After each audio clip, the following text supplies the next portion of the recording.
the time and still is unsolved today. Like the highway killer, the killer that is referred to as the killer of the highway of tears, or hundreds of women have gone missing. So keep that in mind as we go through this story and where it begins.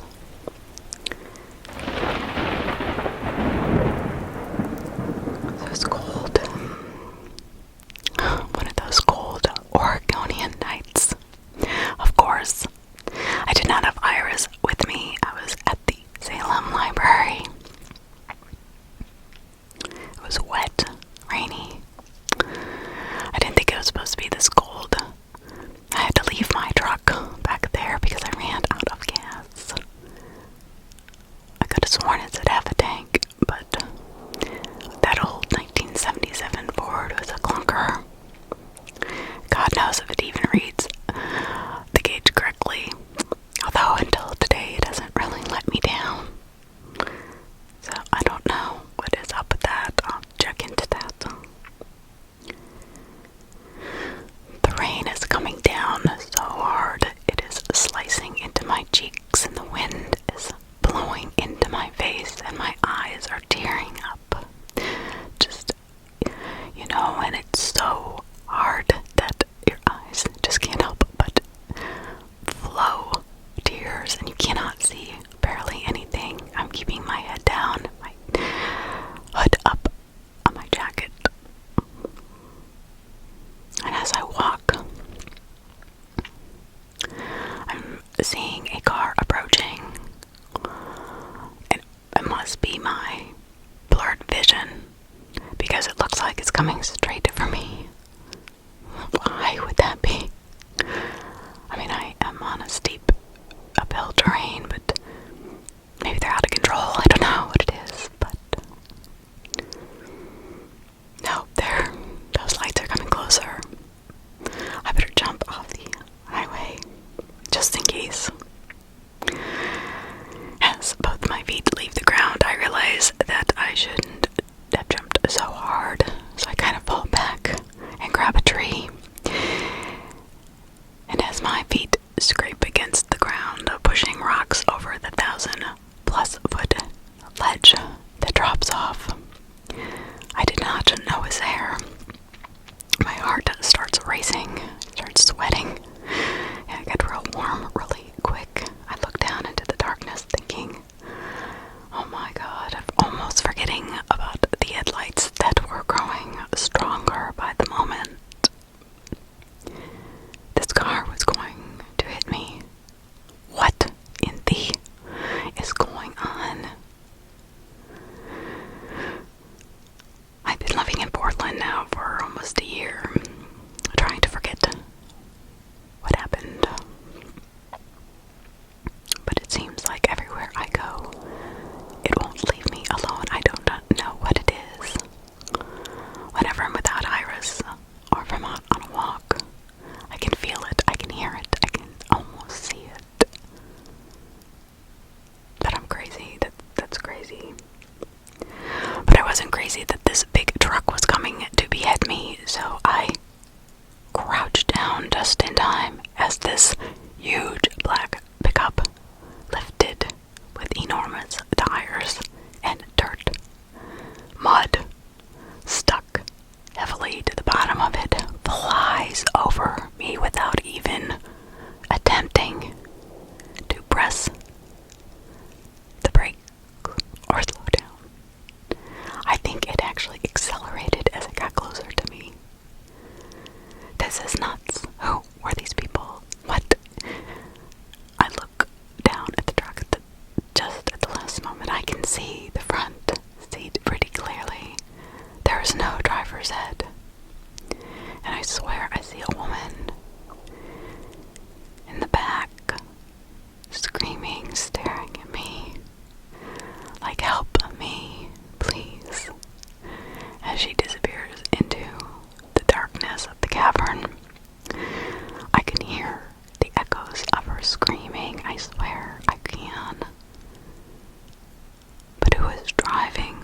was making that car go so fast and into me. And who was that woman? In some way, she almost looked familiar. I don't know. Almost like Andy's mom. But that couldn't be. His mom's fine. Alive. That couldn't be. And why would she be in the back of a truck anyway? But there was something I did notice in the front. Yes, now that I think about it, as my mind is clearing up, as my adrenaline stops pumping at full speed ahead into my body, there were blue eyes looking back at me. Just looking at me, past her, beyond, and almost in the driver's seat, but nobody. Who would that have been? Who would that have been? What would that have been? And who was that woman? I can still hear the screaming coming from the deep cavern 1,000 feet down. It was like it was echoing into the night.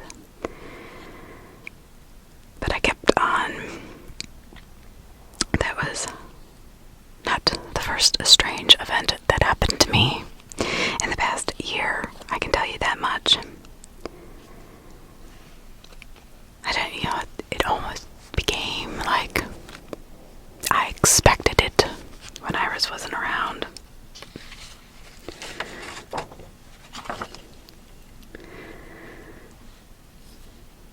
But this was crazy. Andy's mom, the blue eyes, I'm definitely losing it. This truck soared right over this ledge, never even slowed down. Oh, I just shook my head. As I trudged on, it got so cold. My God. It was only supposed to be mid-40s and rainy, of course. That was Western Oregon. But tonight was snowing. It started to snow, like heavy snow, and I'm heading uphill. I'm supposed as many miles as I've walked, I should be in Eugene almost, because I had driven almost an hour, and it's only about an hour and 15 or 20 minutes.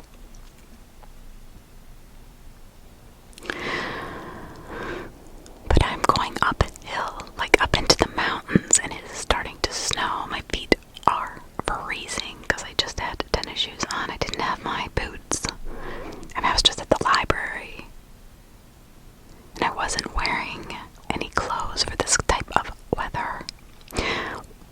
I just shook my head as I kept moving forward. This has to be the same road. I mean, there's no roads turning off until I get to Eugene. So now my jacket is now turning into literally a igloo where the rain had soaked it, and now it's freezing. My eyelashes are coated in white, thick snow and ice. I'm shivering. I don't know how to fear or if I'm really that cold, but I'm pretty damn cold. But I keep walking on, thinking of the woman's voice. It also sounded familiar, but that couldn't be possible. Thinking and not really paying attention, I wasn't aware of the two headlights behind me that were going really slow along the side of the road. So I kind of scooted down deeper into the forest when I looked over my left shoulder. Luckily, I was wearing all black. There's no way they could see me. I saw a thicket up ahead. Hopefully no animals were living in it. If so, they were going to share the night with me. It was a big thicket.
pretty busy road, or at least the one I had been traveling on.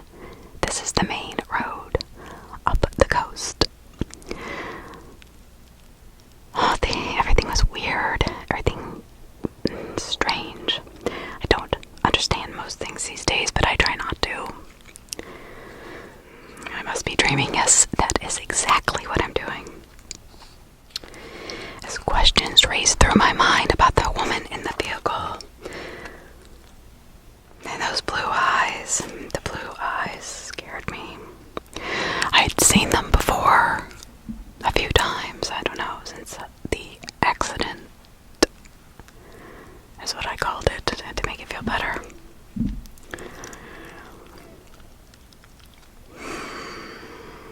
And there was a scream. I just know it, but my head was throbbing so hard. I don't know, maybe it was me screaming, who knows. I'm Iris, yes. I'm sure she was eating through either my wooden thick new door or the cement or digging a hole in the floor. When I did not come home, she started to panic. I had so much time to be without her, and then she would lose it. I'd replaced that damn front door 3 times. Was not happy, but I had to since I was renting the place. Just until I could get my head out straight and started camping again and getting out of the city. I hated the city. I would have taken her to the library. Although, the last time I took her to the Portland Library was a catastrophe. I'd figured a way to sneak her in, and I found this cozy little corner that we used to sneak in and sit her quietly underneath my feet. It kind of was right on the corner. Nobody could see us. Even the ghastly, very undoubtedly strict librarians who would forbid that kind of behavior in their library walked by us without an issue until one day this beautiful redhead with the most gorgeous red curly curls I've ever seen, just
dogs and started to run around the side of the edge trying to catch me. "Wait, young lady, wait. And as I pushed open the front doors and into the cold, rainy Oregonian afternoon in the middle of the city, I could see Starbucks and then the stairs, which I needed to get to immediately. I ran, not even looking left or right, almost being hit by a bus, but I didn't care. I knew Iris was right on my heels. As the women start yelling, "Wait, stop that woman with the dog." But nobody cared. They were just laughing. But Iris, having her hand sandwich in dough still in her mouth. Luckily, I got her off of the chair so we were not stealing public property.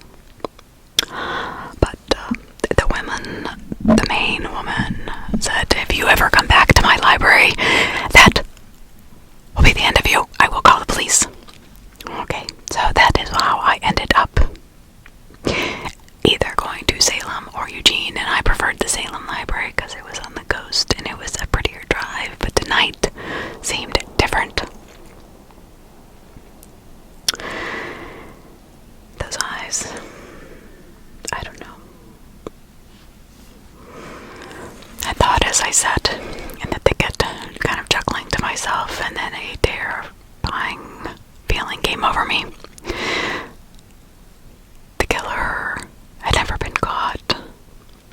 The police had said. Believed he was still looking for me for some reason. I don't know why. It gave me chills because I was thinking of the car. But how would he know where I was?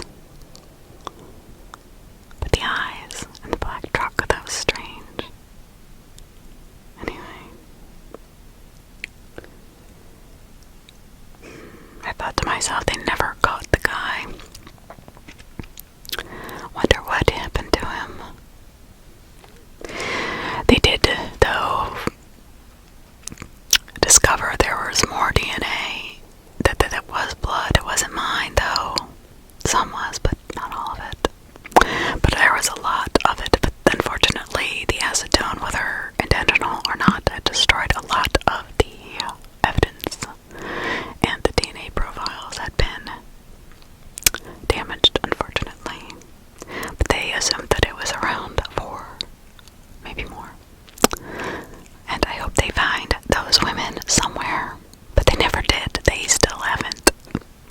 I don't know why or how I ended up living. There must be a reason why. But all I had felt was fear ever since I left the hospital. I did not have any hands, which did not make anything easier. They gave me a couple prosthetic fingers so I could write, but it hurt my nerves in my arm every time I moved them, or maybe it was just subconscious, I don't know, but I refused to wear them, so I was stuck kind of always trying to catch myself everywhere we went. Now I'm in a thicket, freezing. Not as cold as I was if I was out there, but I was cold in a different way. There was a cold darkness. I don't know what it was. Strange, it's like I'd walk through time or something, I don't know. That was silly, it was really. But now I was hidden from any dangers or any threat. Nobody was gonna crawl in this thicket. To me, a few cuts didn't bother me. My jacket was torn, I didn't care. I had another one at home. I've been used to replacing things since Iris was so afraid of losing me. I almost thought that maybe leaving her in the car would be better, but I didn't want her to freeze to death. And I definitely didn't want to get arrested. That wouldn't look good for me either. As I dozed off, my eyes got heavy and I just thought about little Iris sticking through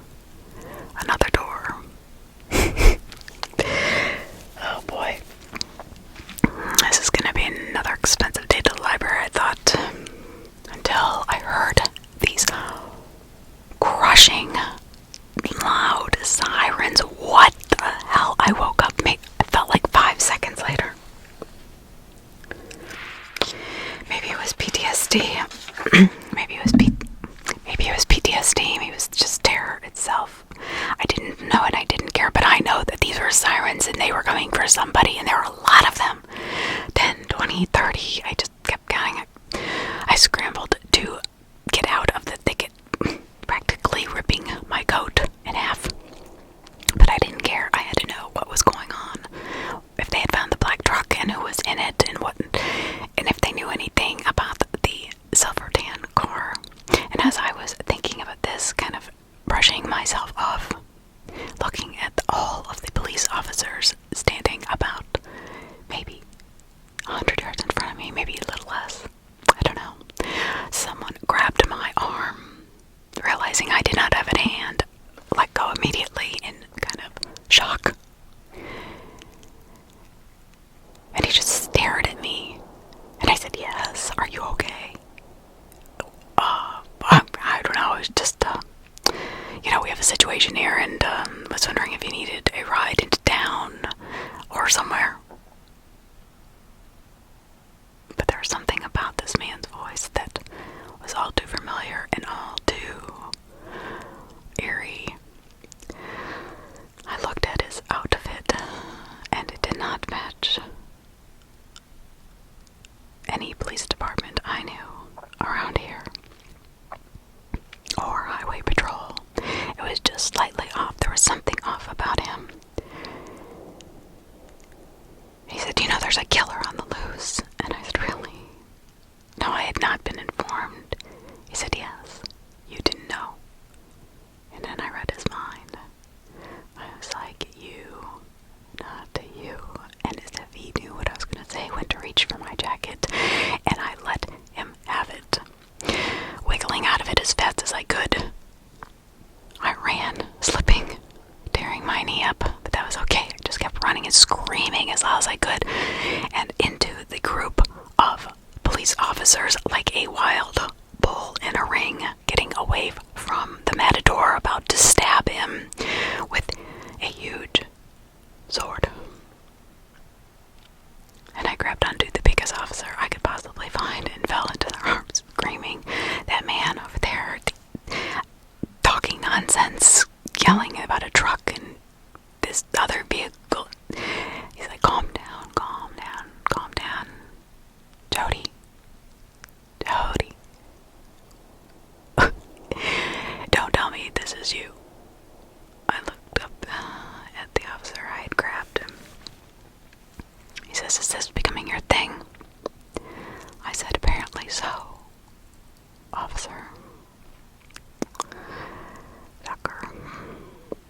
Officer Kyle Tucker was there when they found me. And for some reason, he's here now. And I'm in his arms. This is bizarre. So as he could tell, I was freezing. He's like, "What the hell are you doing out here?" I said, "I was in a thicket, of course." Don't, half joking, but half serious, because it seemed like he always found me in a brush or a hole or somewhere in the nature preserve. He says, "This is becoming too strange." As he looked around, he said, "There is nobody back there." I said, "There was a police officer, I swear to God." That's what he had gotten out of the whole thing. I was yelling about some police officer grabbing me, and I said, "That's why I don't have a coat on." As he wrapped it around me, he led me to his truck, and he said, "Come here, come on. I need to tell you some things anyway." I said, I know, you didn't find my killer. I get it. I didn't really expect you to. It's not like the guy was planning on getting caught anytime soon." Officer Tucker. I looked at him. I said, "What?" When we got in his truck, I said, "Thank God it's warm in here." He said, Where is Iris?" "Library, sandwich, cops, long story, I'll tell you later." He laughed. He said, "Well, knowing you, it's going to be an interesting one, so maybe over a glass of wine or something." "Yeah, or a bottle."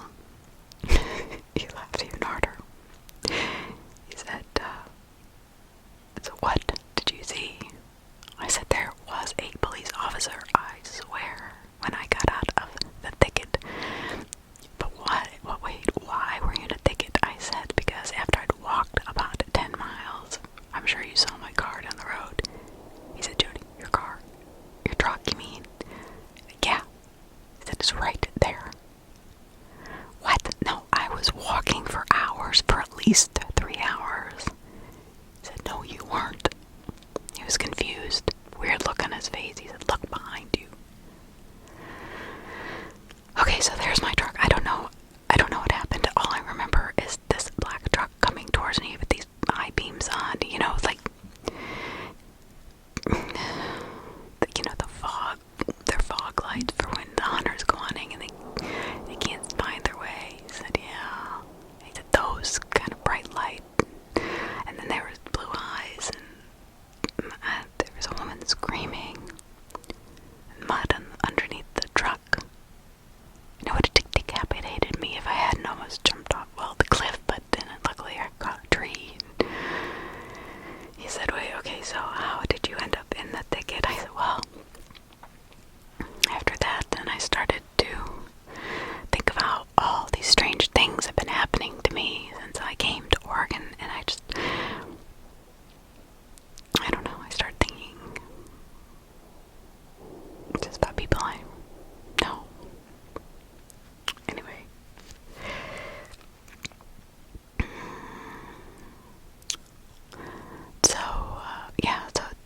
There's this car as I came back to out of a daze. It's I don't know, tannish silver, a Buick, that's it. I can't remember the license plate. I almost had it, but I think it was from out of state. I think it was from Washington. He's like, yeah, we're looking for a guy in a Buick, silver Buick from Washington State. Yeah, well, he was going like 30 miles an hour up the highway, and I happened to be walking in this thick snow. Never mind. Won't make sense anyway, I'm sure. He just lifted an eyebrow and said yes. So anyway, it's going so slow, but then I thought, well, maybe he's looking for this truck that had flown off the highway down into the 1,000-foot ravine. But I realized he was going the opposite way. The car came from the north, and he was coming from the south.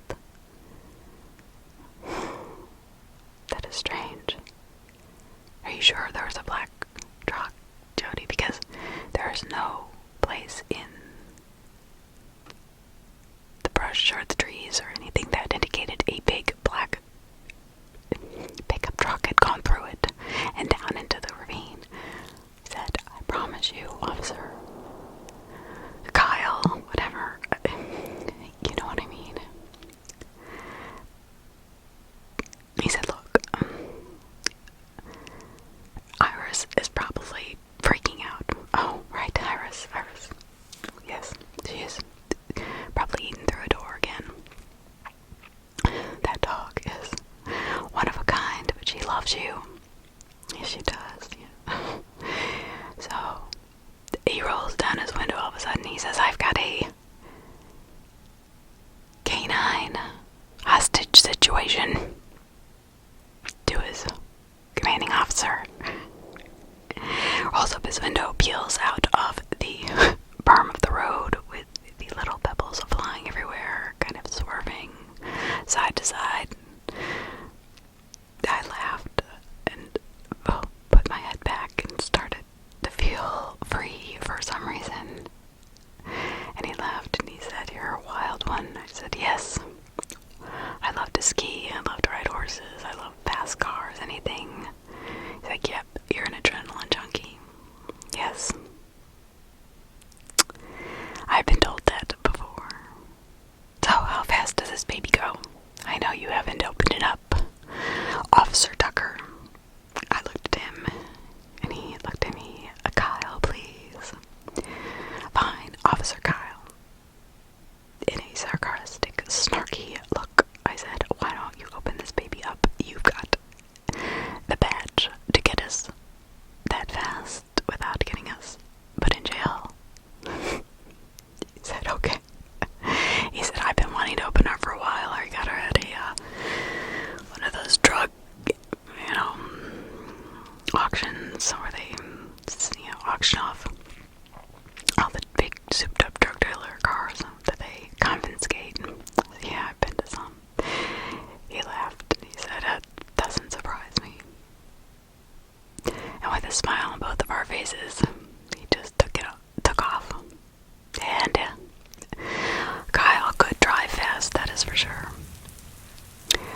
body. She must have gone all over this city looking for you and then realized the best place is to come home.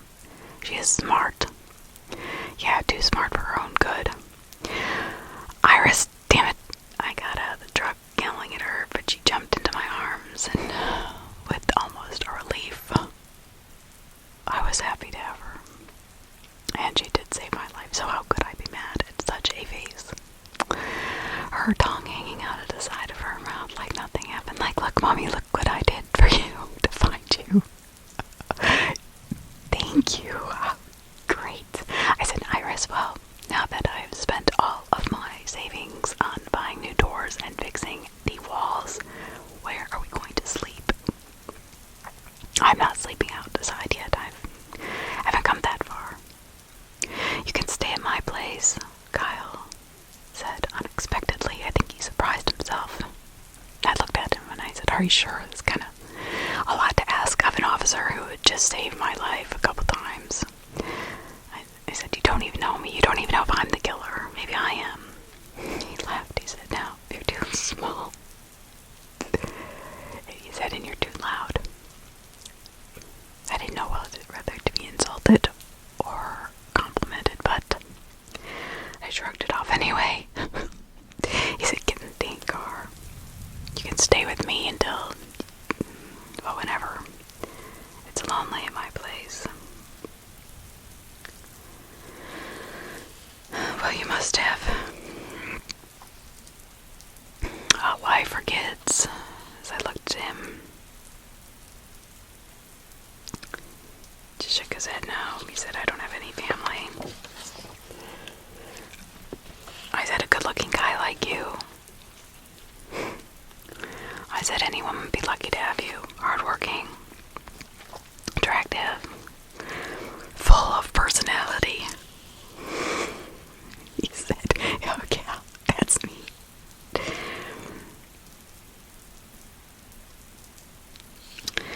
I said, you know, the guy, I did want to tell you something. I said, you know, the guy back there, he looked familiar. I don't know why. When he grabbed me, you know, when he grabbed me, I was telling you, grab me. Yeah. I don't know. Maybe it was nothing. Probably nothing.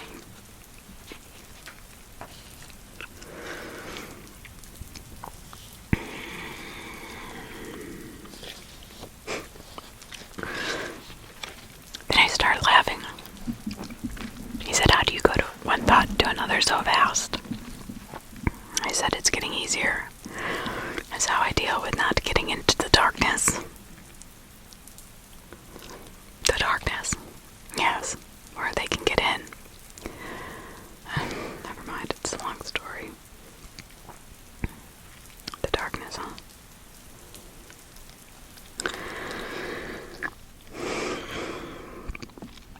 He goes, you know, I love you guys. You're always welcome to stay with me. As I heard his head, and he said, love her. Great. Why would I say that? I laughed. And he looked at me and was knowing that I heard what he said.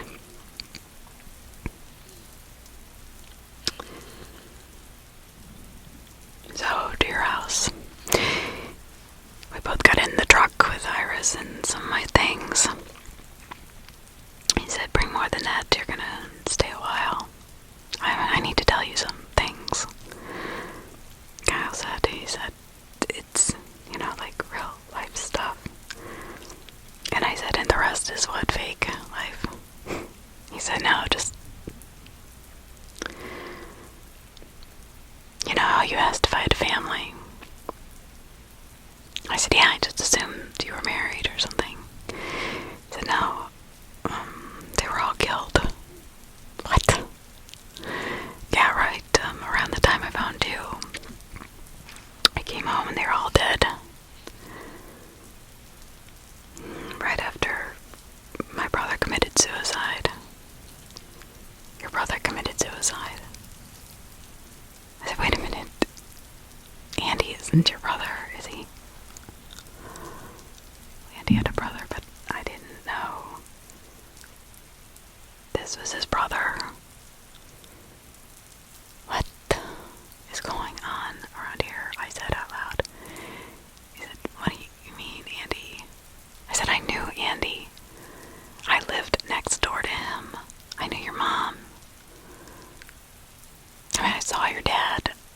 I didn't talk to him very much. I hardly talked to Andy, just a couple times. You're that girl. This is getting stranger by the minute, he said. He said, that's okay. It's not the house that they were killed in. I came home and they were all just slaughtered. My dad, after Andy died, he couldn't take it. He blamed himself for everything and just, I don't know, couldn't wait till I was off work, or he was planning on killing me too. I'm sure. I mean, he killed everybody, including himself. It was murder-suicide.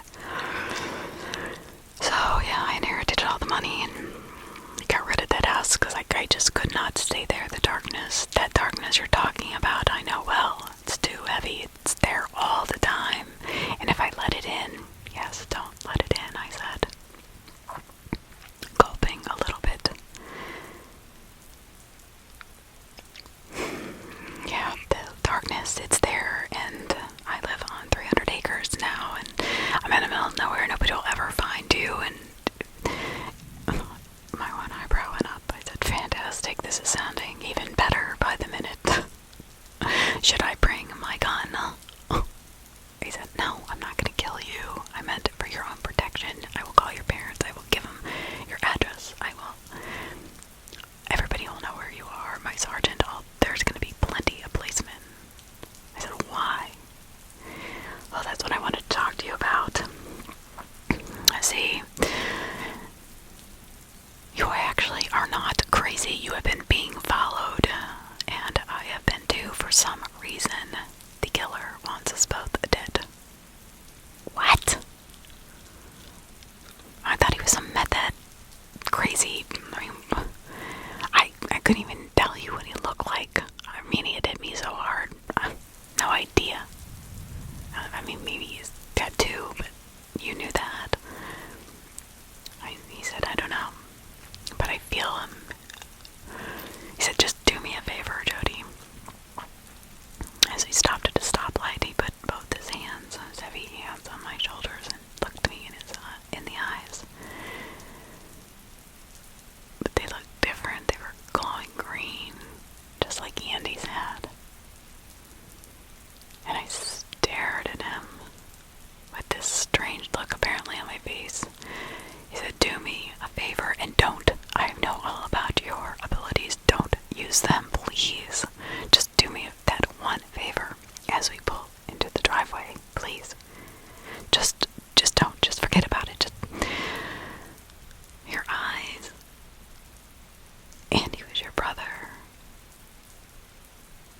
As he held onto my shoulders, his head dropped down, and his bleach blonde hair, a little bit curly, dropped in front of his face. And he looked up and looked me in the eyes again. And yes, we were brothers. No. I looked at his jawline and his skin. Beautiful, multinational, dark skin. Perfect, just like Andy's. I said, no. I said, no. No. I said, you are not brothers. You are twins. Identical twins. That's why. Oh my God. What? How did you know? What? How did you know that? I said, I don't know. I came out of it and he was like screaming at me. How did you know that? Shaking me now. I'm like, Kyle, you're hurting me. And he let go and he pushed himself back against the car door. And we didn't say another word for a while. I was listening to the thoughts in his mind. How the hell does she know that? I didn't even know that. And I said,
the summer. But as we got out, I could smell the newness of the wood in the house. It was so beautiful and so big. I said, I can't believe you live here alone. Yeah, I said, I'm not real good with women. They either want me for my money or they want to hurt me. I don't know. I said, I don't know. It's hard to know what to believe anymore with your abilities. And he's like, I thought you were trying to scam me. Scam you for what? I didn't even know you. And I just found out that you were Andy's brother, let alone his identical twin. But when I saw your eyes, how did you know that? Because we didn't know that. Our people would say that all the time. Kyle said, exacerbated. I mean, just out of breath. He's like, how did you know that? For sure, how do you know? How do you know that? I said, because your eyes, they glowed just like Andy's did in the cemetery. He said, you knew about Andy. I said, no. Andy told me after he had killed himself, I found him, and I tried to save him. He lived right next door to me. And with your abilities, you couldn't see that. I said, no, and that's what bothers me, that's what hurts me. His eyes were glaring at me now. I didn't see it. I'm sorry. But he didn't want to kill himself, I promise you. What? He killed himself. He hung himself. I think he wanted to die. Yes, but not for the reason you think, or what you don't think, or what you think you know. Kyle, annoyed and pissed, pushed me so hard I fell onto the ground of the garage, almost hitting my head on the car. I just stared at him, tears welling up in my eyes. I'm like, you don't understand. He said, tell me what I don't understand. You little medium. I cut up his words. What? Tell me. Medium what? Go ahead, make fun of me, tease me. I don't really give a shit. I've heard it all, I said. Not even mad that I was in pain right now. I chased him into the house and I said, go ahead, call me every name in the damn book. And I felt wheezy, and as I almost passed out, a familiar grip around my waist stopped me. I looked over, and I knew who it was, but it couldn't be Andy. No, Kyle. I'm Kyle. Remember, he wasn't even looking at me. He was just both his hands on his bar, quartz tabletop, just head down, pissed at me because how could I say those things about his brother? And then he looked over. Andy. He said, God damn it, oh my God. He said, what? He said, listen to her, please, Kyle. She's not who you think you are. She's not crazy, or you think she is. She's not crazy. Please, just for 5 seconds, stop being so arrogant and so self-centered and listen to her. She only knows that we're identical twins because I just told her without her knowing. It's kind of hard to explain it. I don't know. She just knew all of a sudden. She just found out 5 seconds ago when you did. I'm sorry, I said. I really didn't know until just now. It just came out of my mouth when I saw your eyes, and then I kind of heard Andy's voice, but I didn't know it was really Andy. He came to me after he had killed himself and told me why. And he was losing strength.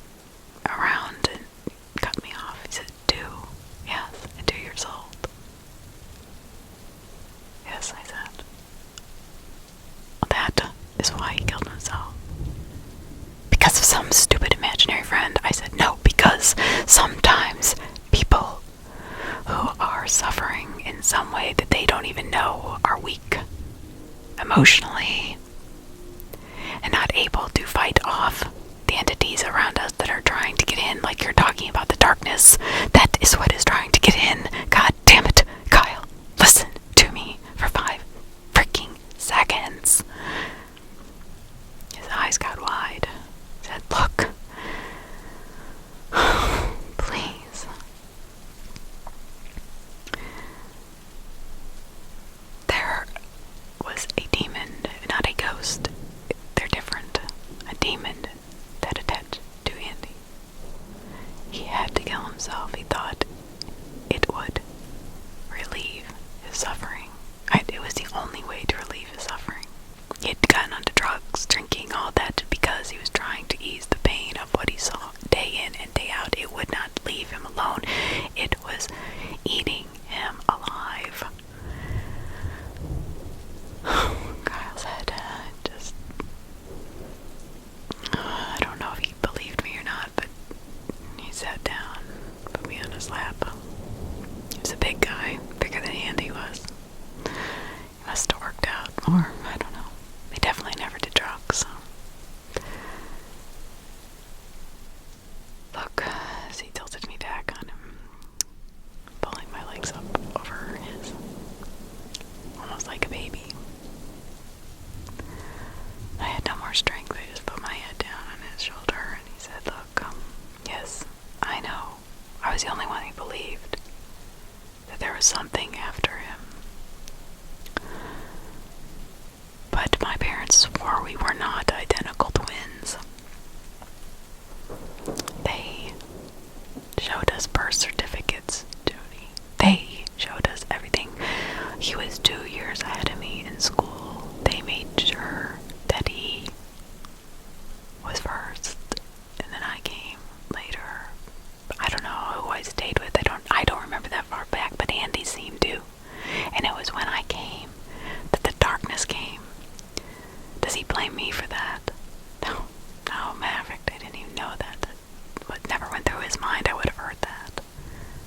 Well, that's when something was different. It was like that lie, that insidious lie was there. And my parents just kept lying about it. And no matter, people would come up to us and said, oh, these two are identical twins. No, we're just brothers, we swear. And people would walk away shaking their heads. And I saw it now.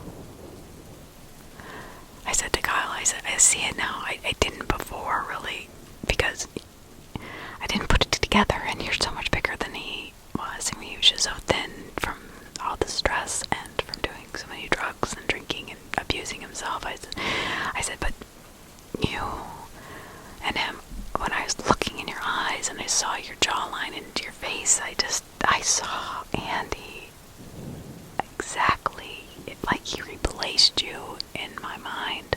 And it just all came clear. That's why I can't move on.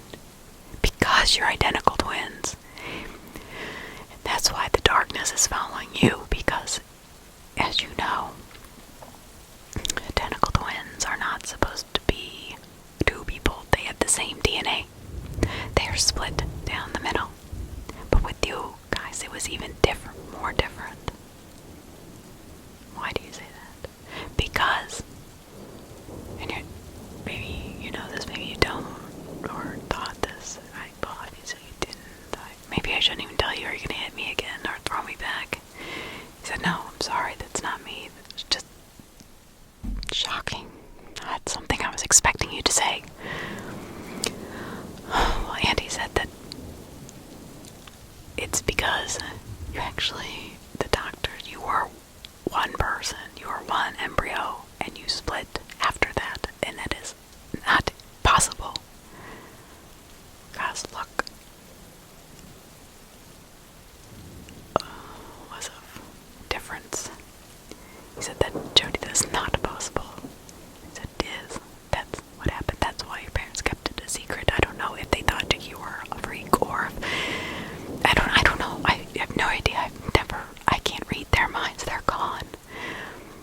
But I do know it was not your father who killed your family. And tears fell from his eyes. He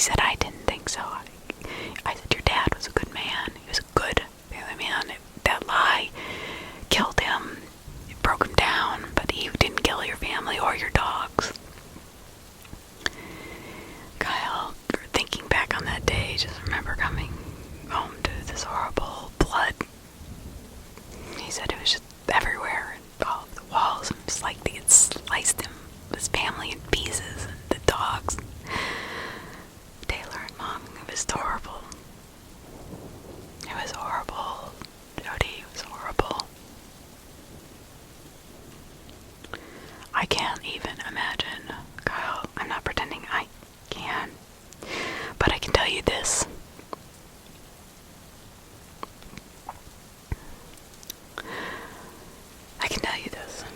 That your dad didn't do it. And that darkness you feel, do not feel. Let it in. Do not let that darkness in. Do not let that sadness in. I am here. We are here. Iris is here. And so is Andy. He is with you, too. That's who I went running after in the woods. But then something else was there, and that's what you saw. Yes, the killer. You're telling me that the killer that tried to kill me is here. That's...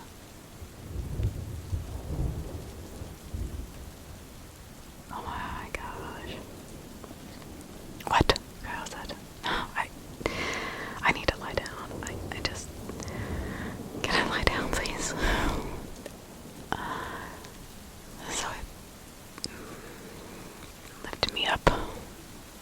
Me on the couch.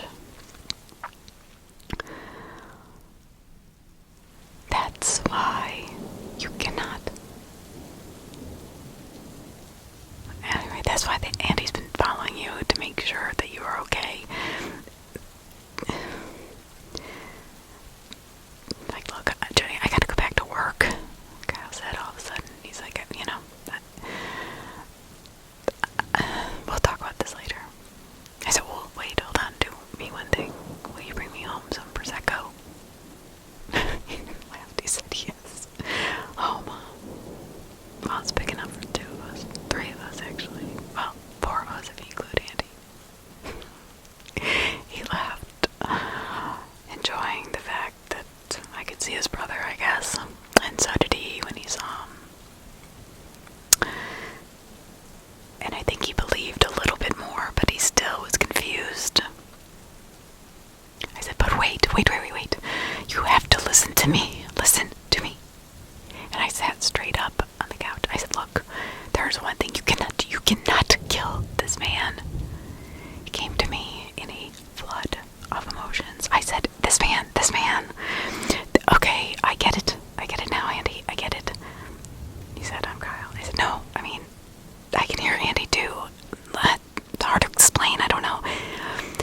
The reason this man, he was there the day Andy killed himself. He was there for detox. He was an addict who was brought into the next house over, but he was there. And when he killed himself, he thought it would be over, but it wasn't. The spirit went into, the demon had to find a host, and he went into this guy who was weak, and that's who's been chasing you. Tears coming.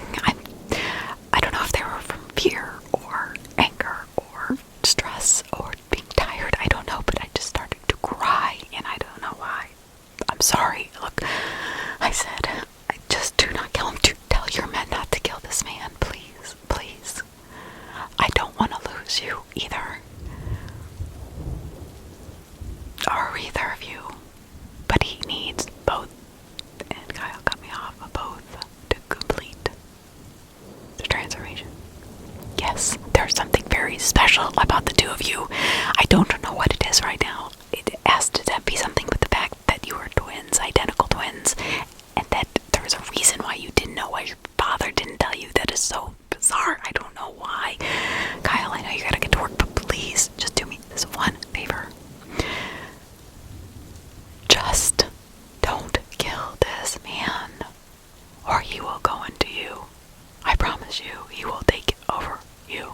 You are not strong enough to keep him out of your mind, out of your soul. Kyle looking at me half cockeyed, like I was sort of crazy. I said, look, I know I sound like I've lost my last noodle, but I haven't. Okay, I will not kill this man, and I'll bring you home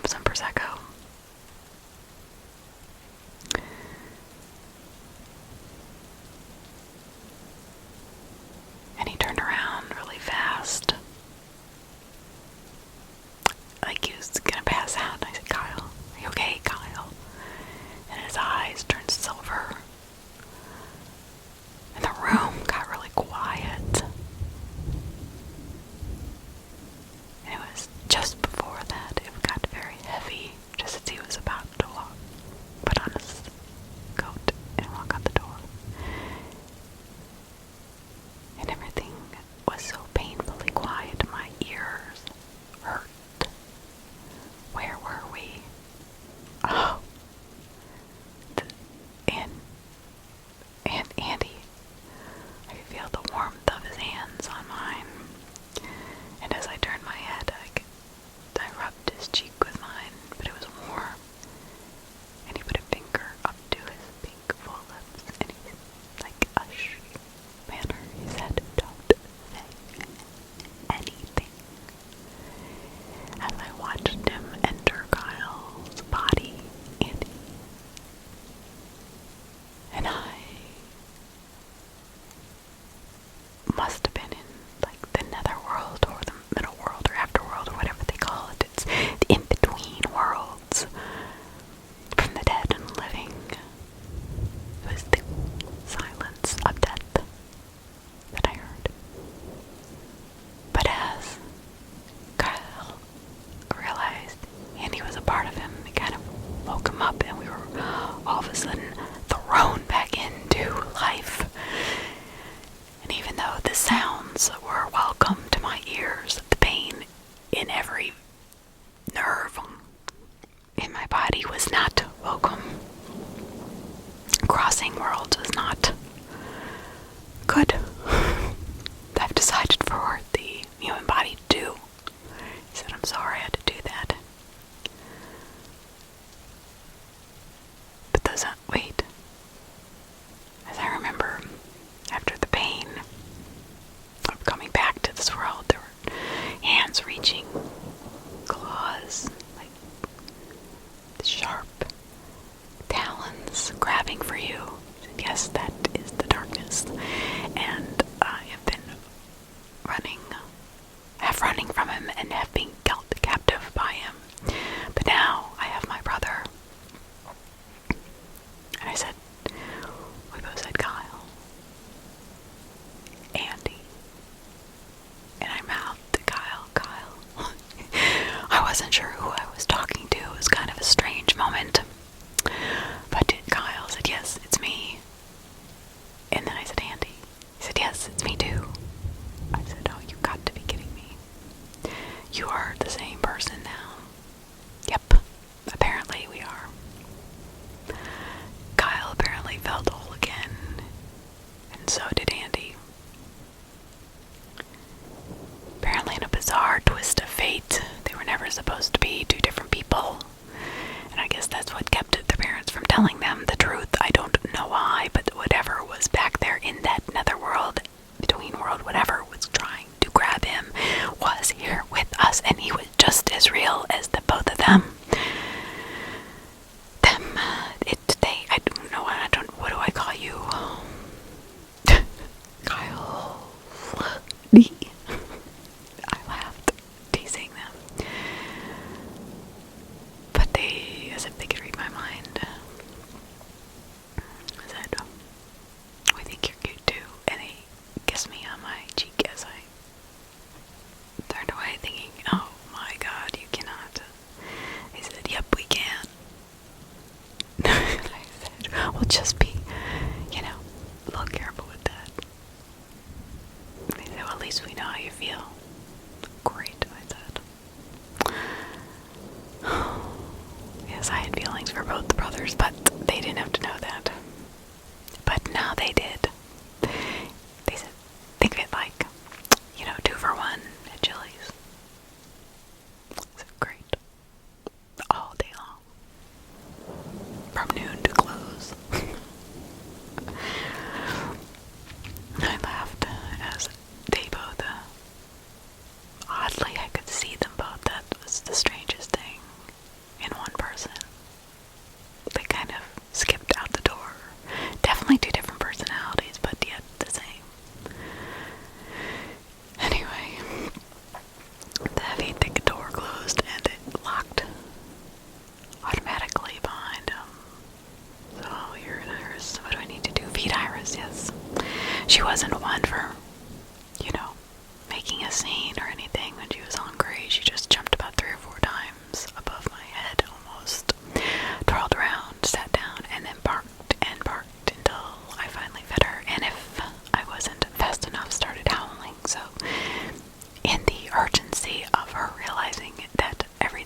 was fine, and now she was hungry. I bent down to grab her food, and with everything that happened, a booming voice came over me. "Well, aren't you prettier than they said that you were?" And I said, "What?" And as I lifted my head, my hands followed, or my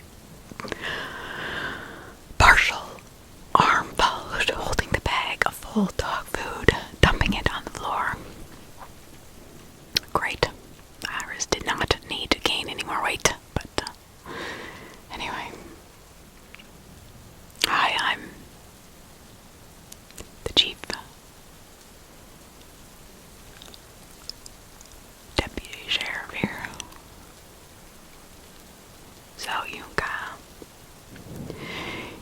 know an awful lot about each other, as he sat his big butt down on Kyle's meticulously picked out wooden chairs with wrought iron backs, beautifully carved wood. He sat down with a thump and put his big fat elbow on the beautiful quartz countertop, leaned in towards me and put his hand right on under his chin, scratching his much-needed trim of a beard. Silver, a little bit of pepper, but mostly silver. Obviously not married, because I would never let my husband out of the house looking like that, but I had seen other men around here like that. He said, "So tell me, you and Kyle, how do you know so much about each other and so many things? Same. Seem like you're running from the same thing. How did that happen?" He looked at me almost as if accusatorily. "What do you mean, deputy? Chief deputy sheriff?" "What I mean, Jody, is there are too many coincidences between you and Kyle." I said, "Well, wasn't my father knew Andy, his brother." "Oh, you knew his brother too? Well, now this makes it even more interesting.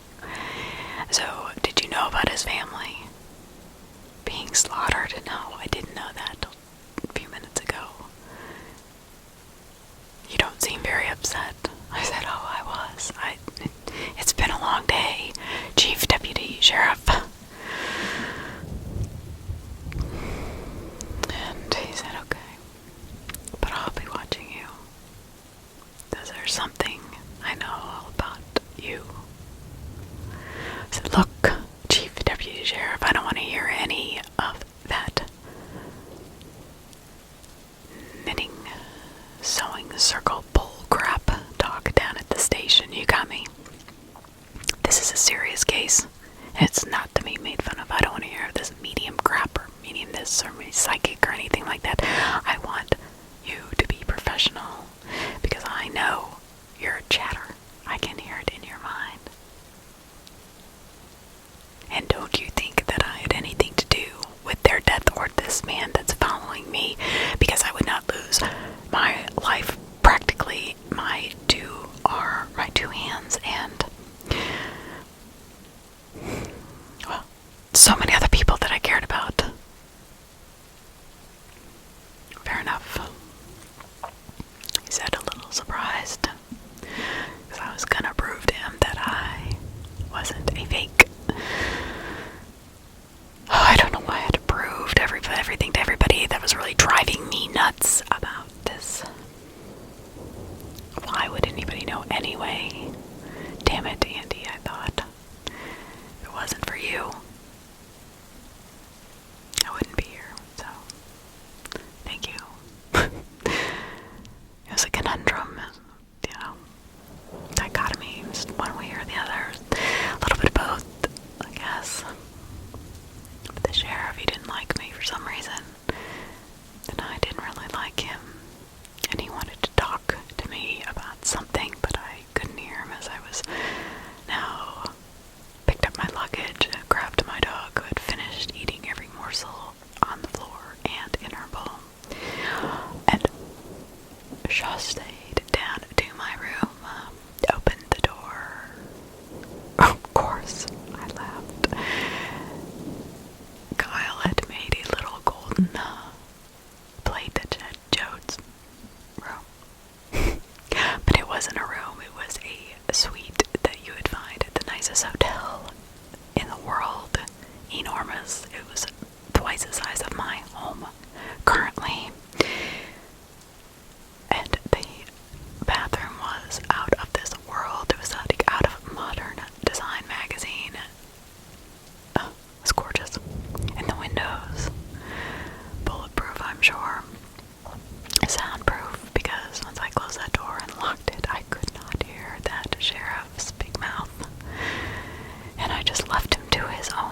just for her.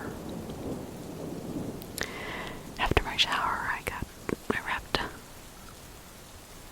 white robe around me, so thick and soft, with my initials. Just JV on it. And I thought that was interesting. I just laughed as I put on my little slippers. Also,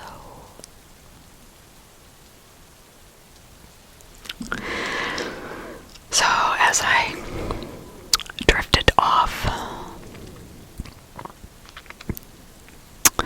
almost halfway to the bed, this enormous bed, so beautifully done, I pulled back the sheets and just sank into the most comfortable mattress I had slept on ever in my life, and just fell asleep with Iris right there next to me. Having fallen asleep probably 15 minutes prior, she was just as tired. After digging a hole, I thought, as I drifted off in a thick wooden door. Silly girl. Oh, I'm going to have a normal sleep tonight. I'm not going to be afraid. The door is locked. Everything is locked. No more nightmares tonight. One night I will have, one evening I will have a good sleep. And I did. I slept until about 11:30 in the evening when Andy and Kyle, or Kyle and Andy, or both of them just came home from work, exhausted, but they remembered my Prosecco. Kyle, laughing out loud, said Andy actually had to remind me to get the Prosecco. I was not a drinker, so he knew what it meant to you to bring the Prosecco. Thank you, I said, feeling much better, refreshed, because actually I've never seen you look so clean and so well rested. I said, yes, usually you're pulling me out of near-death situations, Kyle.